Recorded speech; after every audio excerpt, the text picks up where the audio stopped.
به شما مخلصان و تماشابینان عزیز، برنامه زکاوت است از تلویزیون بهارستان. منظور شما خوب بینندگان عزیز، طوری که دیده ایستاده در این برنامه من تنهایم، زیرا مرغابی به سفر خدمتی رفته است تا اینکه تعب دیگر نورسان و کودکان را بالیده گرداند. تماشابینان گرامی، طوری که آگاهید برنامه ما طریق سوال و جواب صورت میگیرد. بیاید میرویم پی دریافت غالبان برنامه. با ما برای کار به شما فراغت خوش را تمنا داریم.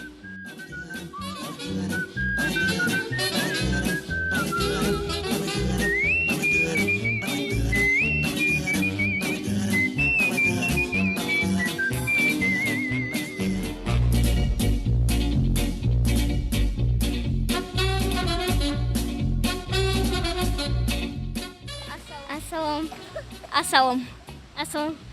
ما از تلویزیون بهارستان از برنامه زکاوت. شما تلویزیون بهارستان رو تماشا میکنید؟ بله. خب این طور که باشد پس برنامه زکاوت رو تماشا کرده ایم تا؟ بله. طوری که آگاه هستید برنامه ما از سوال جواب صورت میگیرد. هر نفری که به 3 سوال پیشنهاد نموده من جوابی درست گرداند صاحب تحفه میگردد. آماده هستید تا اینکه در برنامه اشتراک کنید؟ بله. این طور که باشد من سوال اول رو میخونم، شما با دقت گوش کنید. سوال اول ما چنین است: شخص از آشیانه یکم به آشیانه دیگر در 1 دقیقه میبراید. گویید که شخص از آشیانه یکم تا به آشیانه دهم در چند دقیقه میبراید؟ به 2 دقیقه. شما چی فکر دارید؟ به 10 دقیقه. شما چی فکر دارید؟ به 3 دقیقه. شما با جواب خود باور دارید؟ بله. تشکر زیاد. متاسفانه جواب های شما نادرست است. شما نتوانستید که به سوال اول من جوابی درست گردانید. خوب راه افتاده نشوید، سوال های ما ادامه دارند. فصل تابستان از کدام ماه عبارت است؟ ایون، ایول، آگوست. تشکر زیاد، جواب شما کاملا درست است. خوب سوال سوم، کدام شکل گیومتری 4 طرف برابر دارد؟ کوادرات. با جواب خود باور دارید؟ بله. تشکر زیاد، جواب شما کاملا درست است. خوب تماشابینان عزیز، طوری که مشاهده نمودید اشتراکچیان برنامه ما توانستند به 2 سوال جوابی درست گردانند. از این رو به آنها باز یک امکانیت دیگر میدهیم. از کارگردان برنامه خواهش کرده می شود که به ما صندوقچه سوال ها رو بیارن. خوب دخترها، در اینجا ما به شما یک امکانیت دیگر میدهیم تا اینکه صاحب تحفه گردید. از درون این صندوقچه می توانید یک سوال رو انتخاب نمایید، با آواز بلند خوانید و جواب گردانید. راستش را گوید. آیا دروغ بسیار میگوید؟ نه. یعنی شما دروغ رو کم استفاده میبرید؟ بله. تشکر زیاد. دخترها، انا این تحفه برای حاضر جوابیتان از طرف تلویزیون بهارستان به شما سپرده می‌شود. تشکر. خوب چی گفتنی ها دارید؟ من گفتنیم که بهارستان خیلی شبکه خوب می باشد. تشکر زیاد، خوش آمدید. به شما استراحت خوب رو خواهانیم. تشکر زیاد به شما. خوب بینندگان عزیز، اینجا اشتراکچیان اول برنامه ما صاحب تحفه گردیدن. میرویم پی دریافت دیگر غالبان. رفتیم.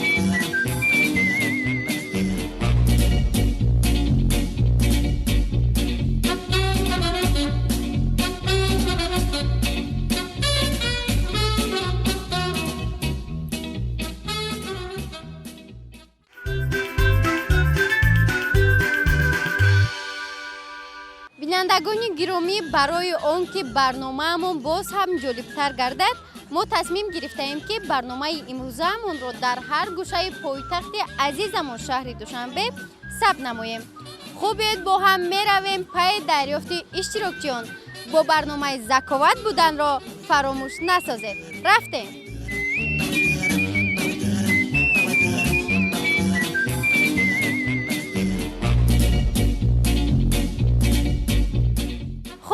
شنوندگان عزیز ما اشتراکچیان نوبتیمان را پیدا نمودیم. بیاید با هم میرویم با آنها از نزدیک شناس میشویم.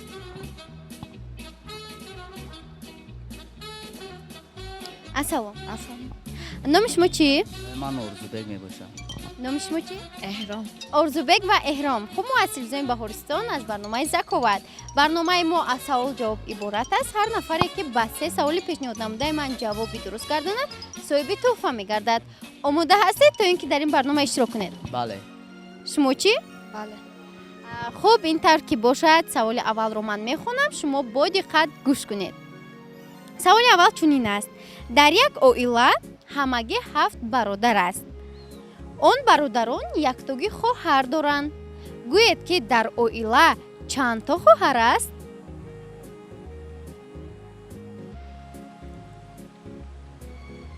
سوال رو بار دیگر تکرار میکنم با دقت گوش کنید. در یک عائله همگی 7 برادر است.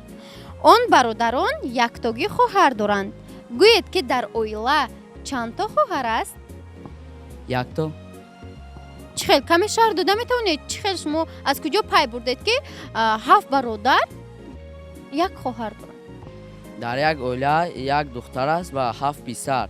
یک دختر برای آنها خواهر 7 برادر است. شما چی فکر دارید؟ من فکر دارم که آنها 7 برادرن یک خواهر. به 7 برادر آن خواهر میباشد. با جواب خود باور دارید؟ بله. شما چی؟ بله. تشکر زیاد، جواب شما درست است. میگذاریم به سوال دوم. سوال دوم این چیستون است؟ خب چیستون ما چنین است: صندوقچه شیشگین درونش باشد رنگین، دایما از هر دیار آرد خبر بسیار. تلویزیون. چی خیر؟ برای که در تلویزیون چی خبر چی باشه ما میفهمیم. یعنی طریق تلویزیون شما از خبرها آگاه میگردید. آگاه میگردیم. شما چی فکر دارید؟ آیا با فکر شما جواب ارزوبک درست است؟ بله. یعنی شما هم شریک هستید به جواب ارزوبک؟ تشکر زیاد، جواب شما درست است. خوب، سوال سوم. با دقت باشید. اگر شما با این سوال من جوابی درست نگردانید پس صاحب تحفه نمیگردید. برای همین با دقت گوش میکنیم. نام شخصی که در ماشین نشسته است اما راننده نیست چی نام دارد؟ با دقت فکر میکنیم. مسافر. شهر داده میتونید؟ شخصی که ماشین نمیراند آن مسافر نامیده می شود. تشکر زیاد، جواب شما کاملا درست است. ارزوبک و احرام، انا این تحفه از جانب تلویزیون بهارستان برای حاضر جوابیتان سپرده می شود. تشکر زیاد میگویم با تلویزیون بهارستان که چنین برنامه ها رو با ما تشکیل میکنن. شما تلویزیون بهارستان رو تماشا میکنید؟ بله. خب بیشتر کدام برنامه های تلویزیون رو تماشا میکنید؟ برنامه های انگوبینگ و زکاوه. تشکر زیاد، خوش آمده. خب اینها بودن اشتراکچیان دومی برنامه ما. میرویم پی دریافت دیگر غالبان. رفتیم.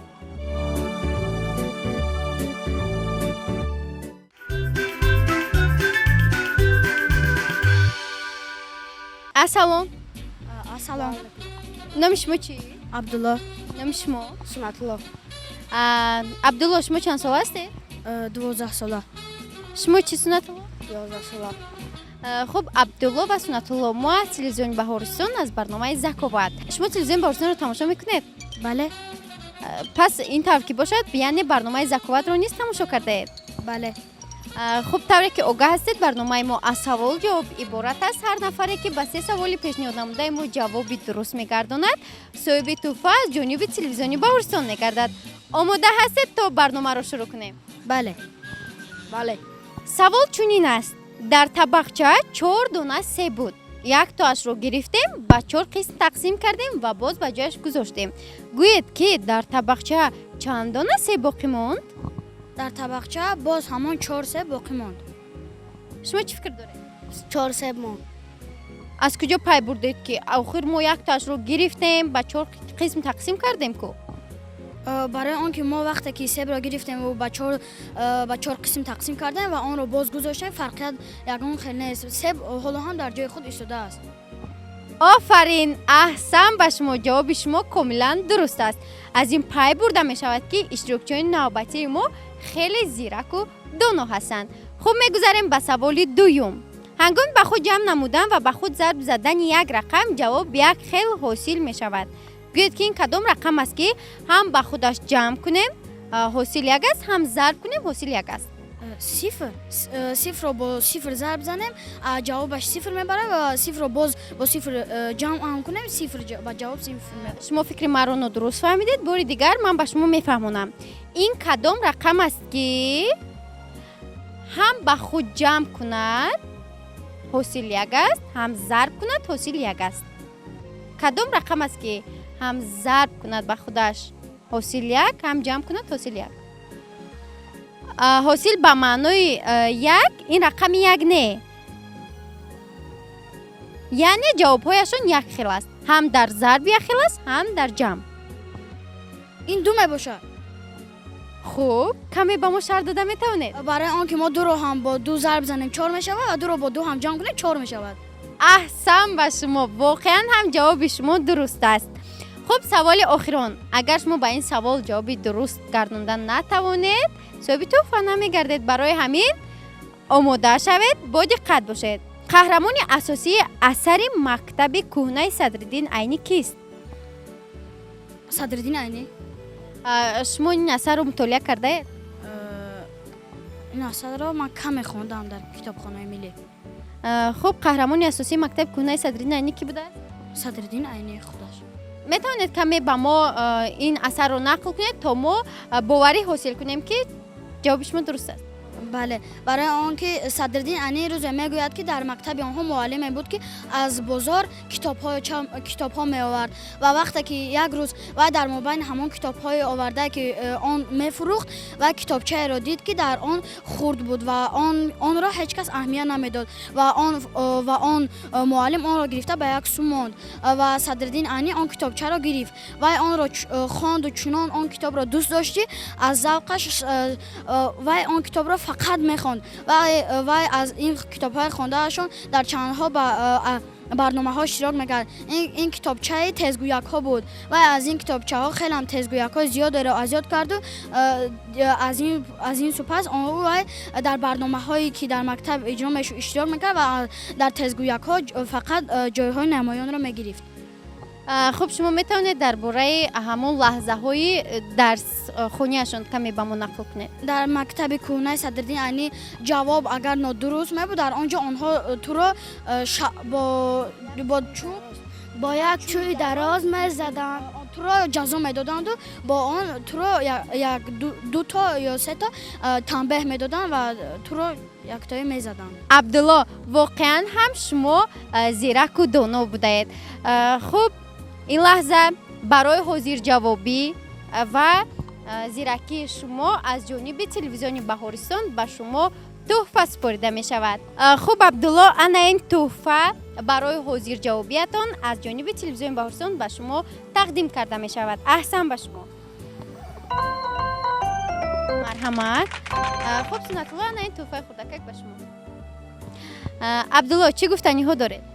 گفتنی دارم که کسی که تلویزیون بهارستان را دوست می‌دارد در این برنامه‌های شوق‌آور باید اشتراک کنه و به مثلی که ما این روز در این برنامه اشتراک کردیم صاحب تحفه ها شود. تشکر زیاد. ما نیز به شما موفقیت و فراغت خوش را خواهانیم. تشکر.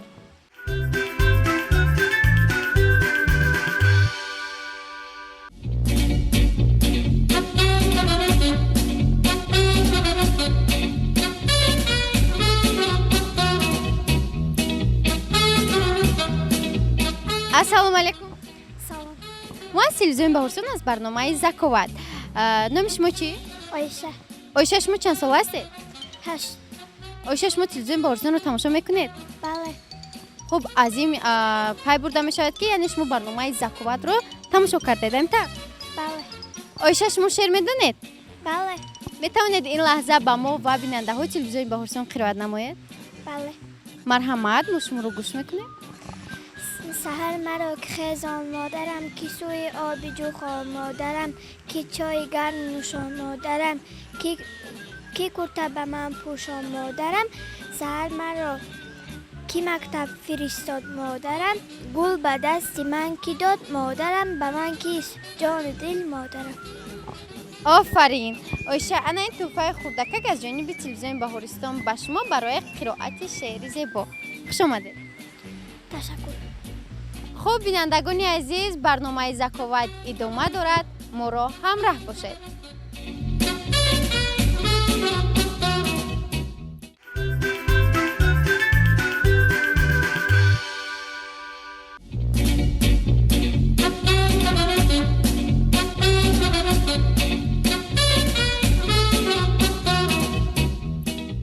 السلام. السلام. شما چی نام دارید؟ بیبی جان. بیبی جان شما چند ساله هستید؟ من 5 ساله هستم. بیبی جان شما به باغچه میروید؟ در باغچه شما دوگانه دارید؟ هوا. چند تا دوگانه دارید؟ 5. 5 تا دوگانه دارید؟ ای همه دوگانه جانیتون کیه؟ آزاده. بیبی جان شما به تماشای باغ آمده؟ هوا. با همراهی کی؟ همراهی آیشه. آیشه کیست؟ اپم. اپاتون. بهترین. خب بیبی جان شما شعر میدانید؟ در برای چی شعر میدانید؟ در برای مادر. میتوانید این لحظه بهر ما و مخلصان تلویزیون بهارستان قرائت نمایید؟ خوشروش مادرم دلسوز مادرم گنجی یگانم خورشید خاورم. آفرین. باز میدانید؟ مرحمت. قاقو برآمد بدش اطراف از اون زیبا گشت قاقوی ما قاق شد خوشرو پخمان شد. باز میدانید؟ باز لاله شهرها باغ تماشا پرچم شرخش به دیدن ما. آفرین. بیبی جان شما با همراه دوگانه‌تان با گلچینی میروید؟ هوا. گل قاقو میچینید؟ هوا. با گل قاقو چیکار میکنید؟ دشمانه زره. بیبی جان انا این توفه خردکک از جانب تلویزیون بهارستان برای قرائت شعر زیباتون. خوش آمده. رحمت.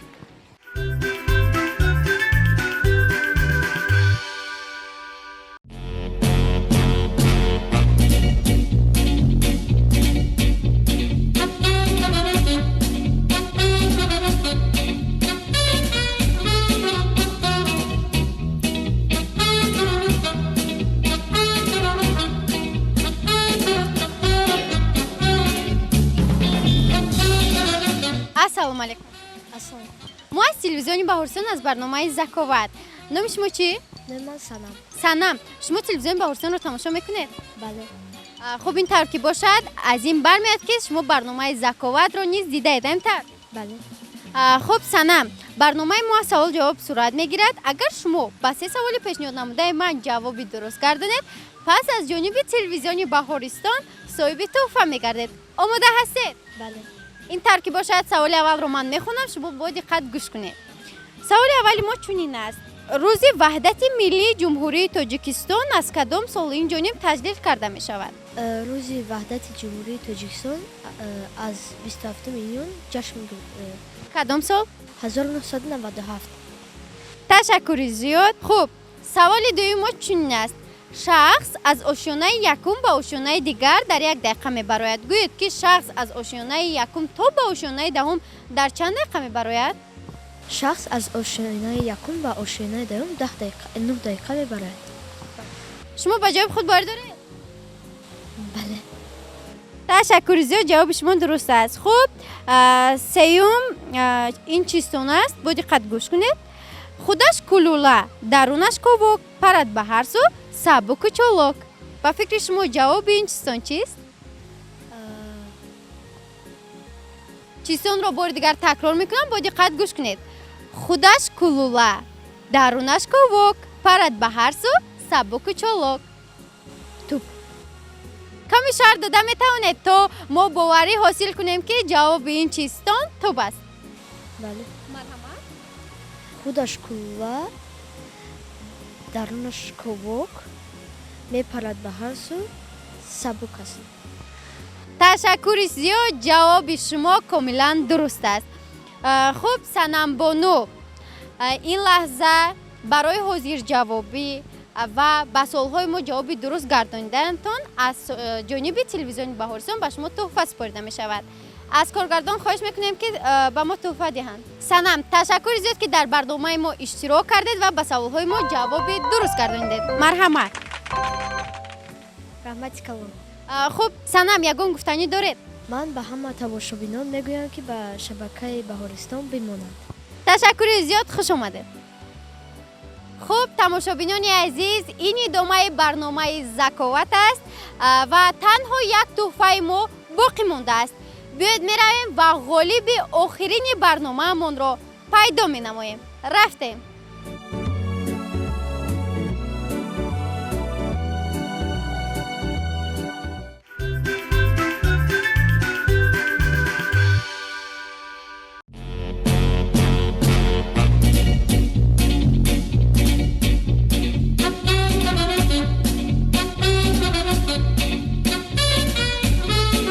тамошобинони азиз, ин идомаи барномаи заковат аст ва мо иштирокчии навбатиро пайдо намудем. биёед аз наздик шинос мешавем. Ассалом. Салом алейкум. номи шумо чӣ? Султон. Султон, ин барномаи заковат аст ва барномаи мо аз савол ҷавоб сурат мегирад. агар шумо ба се саволи пешниҳод намудаи ман ҷавоби дуруст гардонед, пас соҳиби тӯҳфа аз ҷониби телевизиони Баҳористон мегардед. шумо омода ҳастед? Бале. ин таркиб бошад. саволи аввалро ман мехонам, шумо бо диққат гӯш кунед. шаҳри Бохтар маркази кадом вилояти ҷумҳурии Тоҷикистон аст? Шаҳри Бохтар аз Хатлон. ва пурраги ҷавоб диҳед. Шаҳри Бохтар маркази вилояти Хатлон мебошад. шумо ба ҷавоби худ боварӣ доред? Бале. ташаккури зиёд, ҷавоби шумо дуруст аст. хуб, саволи дуюми мо чунин аст. рақам аз адад чӣ фарқ дорад?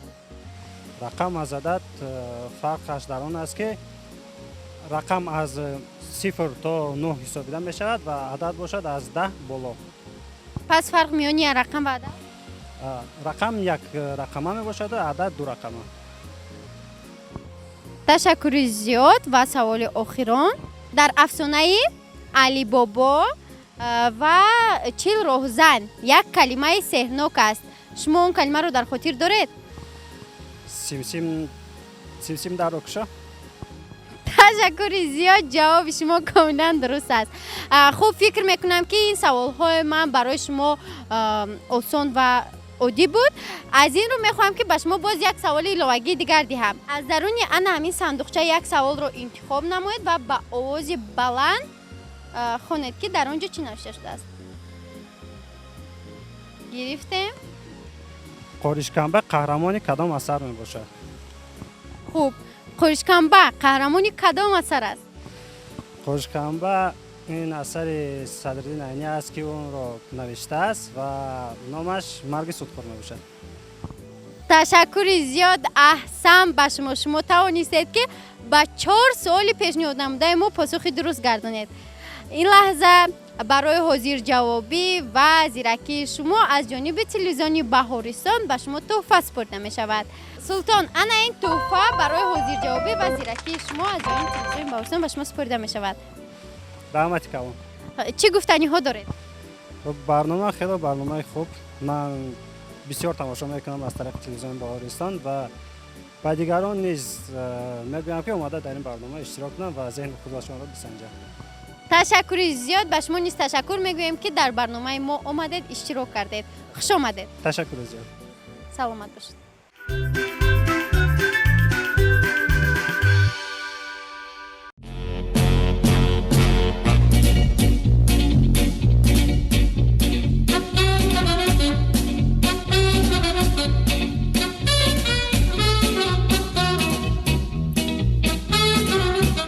бинандагони азиз, инҷо барномаи навбатии заковат ба анҷом мерасад.